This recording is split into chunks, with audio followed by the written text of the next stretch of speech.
Good morning, mathematicians. How are we all doing today?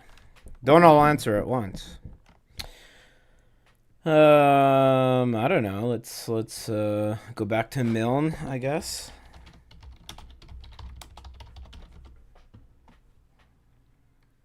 Go back to our non-Abelian cohomology. Don't all answer at once. Whoa! Why is my volume so loud? Hello, Costa Kakori. I think I said it more correctly now this time. Someone commented on a video. They were like, "I love how you say," and then it's hard to tell when the username is, it's multiple words or names that I'm not familiar with blended all together at once. Hello, Locke. Good morning. Back to some non-Abelian cohomology, eh? Poor K, no. Poor K, no. I just had a very interesting meeting. Had a very interesting meeting where I talked with someone, another mathematician at another institution, and picked their brain about some things I'm working on. And I learned some very interesting facts. So, hooray to me. Yeah, did get into Milne. Yeah, I mean, we may spend some time going back and looking at Springer, but here's one thing: I couldn't. The thing is, the only copy. Oh wait, never mind. I did convert. I forgot. I converted linear algebraic groups to. I converted linear algebraic groups to PDF version. So we could actually. I had it previously. It was in a deja vu document form, and it was all upside down for some reason, and I couldn't figure out how to turn it right side up. But yeah. So maybe we'll go through that. Maybe we'll go through that in a series or something. I don't know. Good morning, Ken.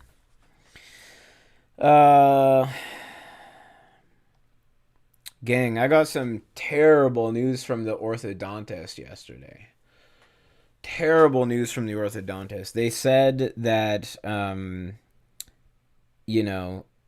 of, all the possible, how smoothly or difficultly a wisdom tooth removal can go, the configuration of my mouth is such that I'm a 9 out of 10 difficulty, and that it will cost me $5,000, and that there's a 20% chance I will lose all feeling in the lower part of my face. And what else did they say?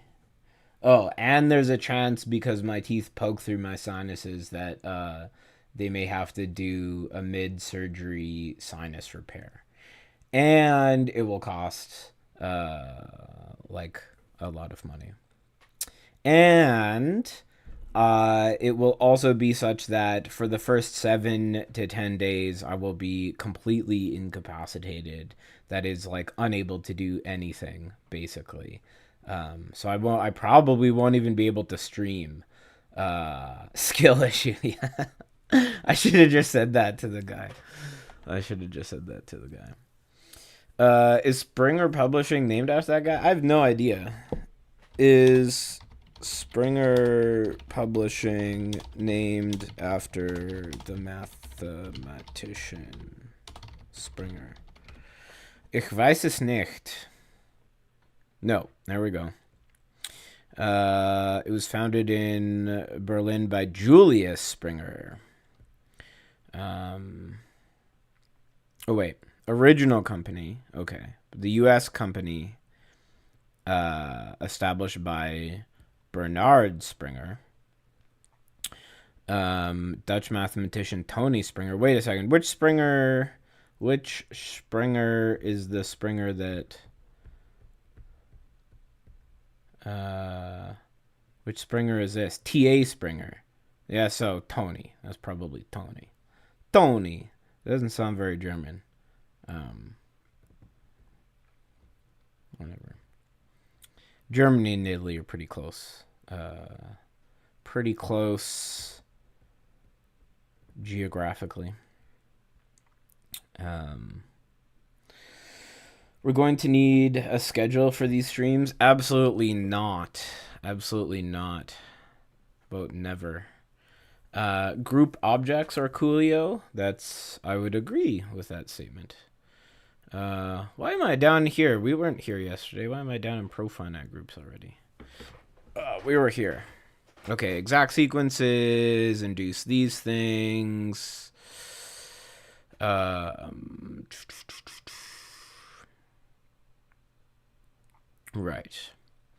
And I think we got here, if A is contained in the center, then we can extend one more term using ordinary cohomology.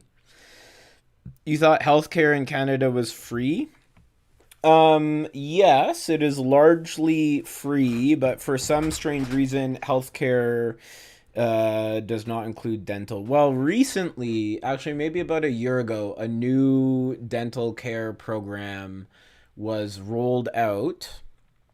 But the thing is, I'm not eligible for it because I have student insurance. And the student insurance isn't great. So yeah. Twisty puzzle reference? Absolutely not. Absolutely not. Sorry. Read axioms for cellular cohomology in May's concise algebraic topology, and it reminded. Oh, read. Yeah, see, it was. Come on, English. And remind you of the time you tried and failed to prove the uniqueness of Poisson distributions axiomatically. Axiomatically? What do you mean axiomatically?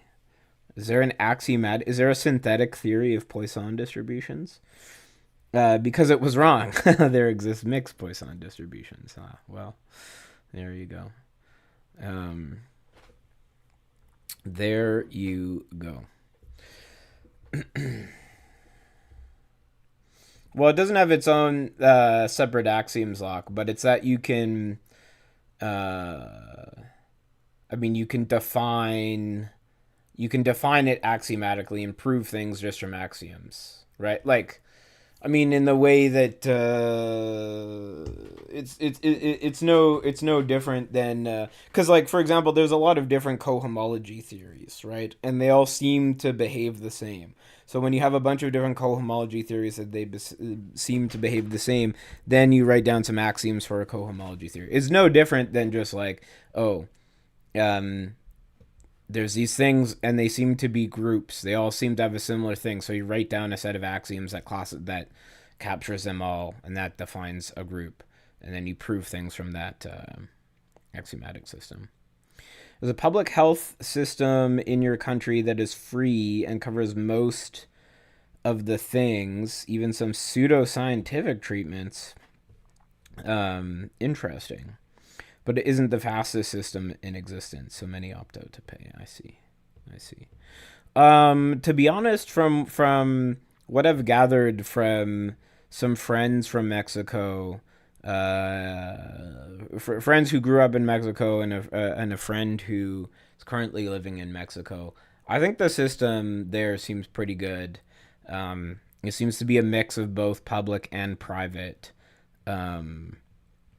And I think it sounds nice to me.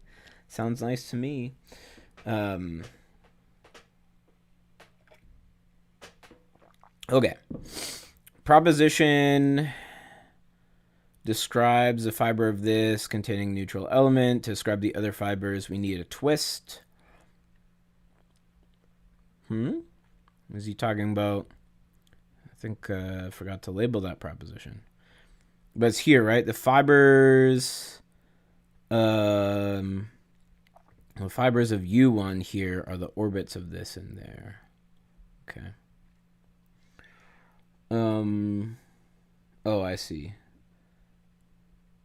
Yeah, probably is just Eilenberg-Steenrod, right? I think Leo said yes, yeah. Basically, Poisson would be a family of distributions indexed by that plus a regularity axiom.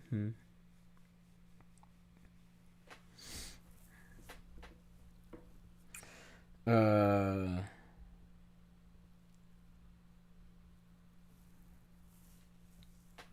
I wonder what else, what other condition could you add that would uniquely characterize? Um, I mean, you could just trivially, I don't know. There's some trivial way to do it, but I wonder if there's a more interesting way to do it. Steenrod is a very powerful name. I agree. Mm, I don't know. I don't know, Locke. I don't know. I don't know about that. You have a Poisson-like distribution where every observation counts for n towards a count. Imagine different people showing up to the coffee shop versus feet arriving to the coffee shop. Okay.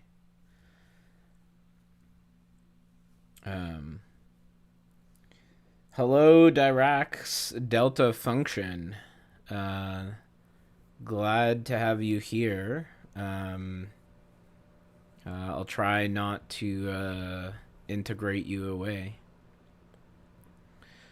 Oh man, that gives me a good idea, for this idea of some sort of version of Magic the Gathering, but it's all like math based cards, you know. And there's some cards that like flip over and become like a different creature. And you could like, you know, you could have like a Dirac Delta and like Fourier transform it or something. I don't know. 10 or 12. You get 2 feet per event. How much is that in meters? No one knows. No one knows how to make the conversion anymore. What's better, Dirac Delta or Chronicer Delta? I think that 15 milliliters. I think that comes down to are you analysis pilled or algebra pilled? Um, well, I'm still confused about this statement because I don't see anywhere where he talked about V1 classifying the fibers of V1, but oh well. A G set with a left action of A compatible with the action of G. Let this be in here and let S and let okay, A is a 1 cocycle. And then let sub AS denote the set on which G acts by that. The set? What do you mean the set? Let S be a G set with the left action of A. What am I? Okay. A is a G group. S is a G set with a left action of A compatible with that of G. Okay. And then sub AS is the set on which G acts by that.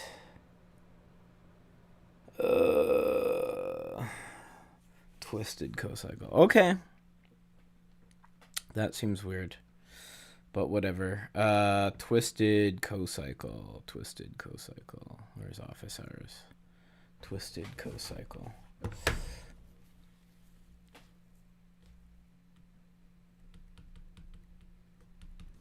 Acts how?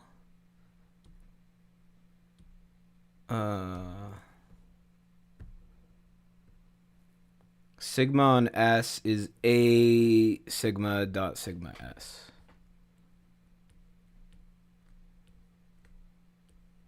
Okay. What's cohomology really simply?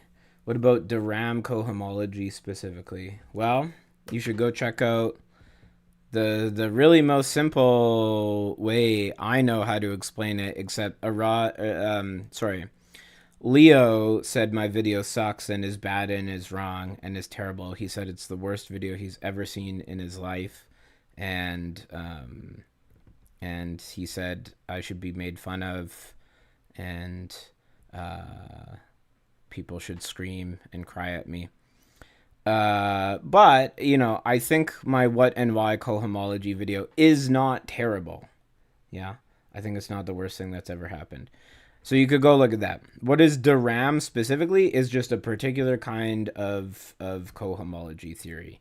And in this case, I make the argument in that video that literally all cohomology is, in its most simple form, cohomology equals how far away a function is from being surjective. Right?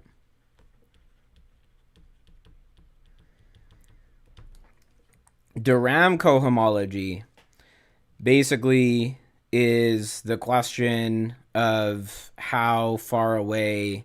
So DRAM is just the measurement of how far the differential or exterior derivative, I should say,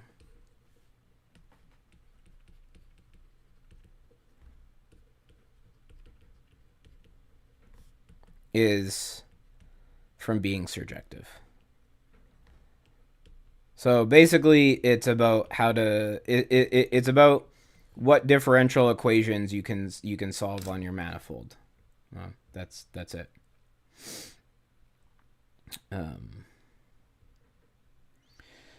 Do your theorem tier list. Yes, I'm planning to record that this weekend. Part 1 at least, in case there's more than one part. May you ask why proof-based linear algebra is required for math major? I mean, linear algebra is the only math we understand. I've said this many times. Many other people have said this. You know, the only math that's hard is math we've not yet reduced it to linear algebra.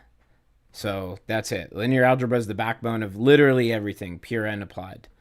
And why proof-based? I mean, well, all of your math majors should be proof-based. So that's why. Starting drama now. Yeah. Who cast the first stone, Leo? Who cast the first stone? Linear algebra. Yes, see, exactly as Ken was saying. You're not analysis pilled, and there will be a somewhat advanced course on dynamical systems that you're thinking of taking. Is it too risky? Could be risky, but no, whatever. Just take stuff you're interested in. That's my motto. If you think it'll be interesting, go have fun. Yeah, and my master's supervisor was encouraging me to get a breadth of stuff.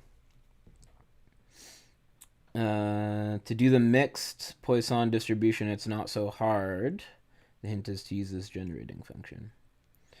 You said way worse things, yeah. Your take is that if you have some quantity defined on a space, differential forms, a cohomology makes it flexible. Really?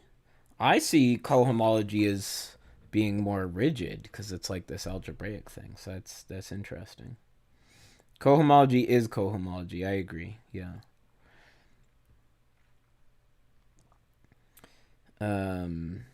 Better thought of as a very useful collection of invariants that are preserved under equivalence. Wow, that's true. They are invariants. That is true. Cohomology is an invariant. But lots of things are an invariant, so that's not a very useful description.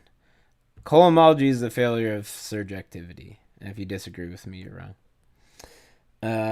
You're doing your bachelor thesis on Hodge theory. Whoa! And DRAM cohomology comes up there. Well, cool. Very cool stuff. Where are we here? I should probably go. I gotta teach a class at noon, which for some reason is the same time I scheduled my new video to come out, so I won't be able to respond to people in real time. For those tuning into the premiere, Oh, well, I guess I could change the time. I'm not going to change it now. I'm not going to change it now. Well, it's like quotients of groups. It's like defining a car as like it's a thing with transmission.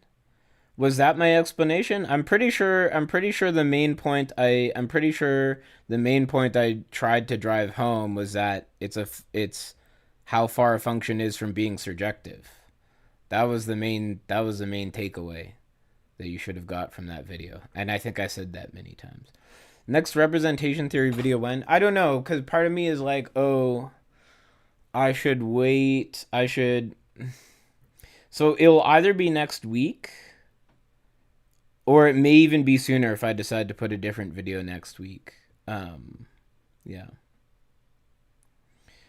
Um, yeah, Arad, that is it's a neat thing that you use a lot. That is a good definition though. Um, you just started singular cohomology, but actually didn't understand the meaning of it geometrically. If we know the singular cohomology of a topological space, what kind of info can we conclude about the space? I mean, basically the number of holes in it, right? Topology is about the number of holes in it. So I would recommend, yes, it's controversial, but like I do think chapter Hatcher's discussion when he first has you compute cohomology for some very simple spaces is very instructive. So I'd go and read that. But personally, I think de Rham cohomology makes a lot more sense to me personally. So I found that easier to understand first. The identity functor. I don't think that's an in. I guess that is an invariant. Yeah, that's the worst invariant I've ever heard. You are the worst invariant I've ever heard of. Ah, but you have heard of me. Um, do you need to know homology before learning cohomology? No. I mean, they're kind of the same thing, really. They're basically the same thing. At least Leo and I agree on something. Now consider an exact sequence. Let this be in here. The group B acts on itself by inner automorphisms, leaving A stable. So we can twist, obtain this. Interesting. Interesting. Okay, profinite groups. Let's start here tomorrow. I'm gonna go gather my thoughts for class and get to campus and all this blah blah blah blah blah.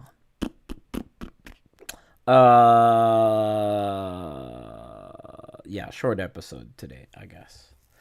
Sorry. Thanks for joining me, anyways, and